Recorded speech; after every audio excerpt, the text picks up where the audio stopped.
বাইরে মাজরার কাজে আসার আগে ভাই একবার ভাইবেন ভাই, যারা আমার এই ভিডিওটা দেখতেছেন ভাই, তারা যদি সবাই যদি আমার এই ভিডিওটা চ্যানেলটা যদি সাবস্ক্রাইব করে রাখেন, তাহলে মাজরায় কী কাজ হয় তাহলে আমি সবাইকে জানাবো ভাই।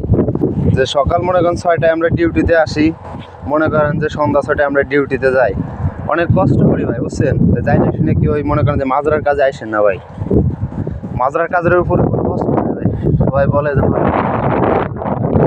কষ্ট নেই ভাই, কারণ এইখানে এই মরুভূমিতে ভাই ঠান্ডার ভিতরে মানুষ যত পরিমাণে কষ্ট করে রে ভাই, এই কষ্ট যদি শুধু বাংলাদেশে করে ভাই, তাহলে পরে মনে করেন যে এর থেকে বেশি টাকা পাবে।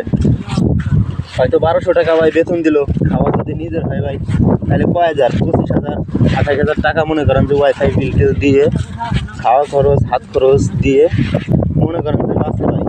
তাহলে সকাল সন্ধ্যা যদি কাজ করে ভাই মানুষ, তাহলে কেন বুঝেন। এই দেখেন কত পরিমাণে বাতাস হইতেছে ভাই, বাতাসের ভিতরে ঠান্ডার ভিতরে মনে করেন যে আমরা এই কাজ করতেছি ভাই।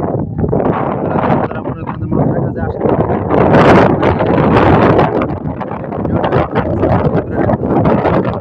সব দেখাইতে পারবো আপনাদেরকে ভাই, যে মাজরায় কতটা কষ্ট করি কি। আসলে আমরা সৌদি লোকজনটা খুব ভালো মনে করি, কিন্তু এরা কাজ ছাড়া কিছু বোঝে না ভাই। এরা শুধু কাজ চায় আর কাজ ভাই, কাজ।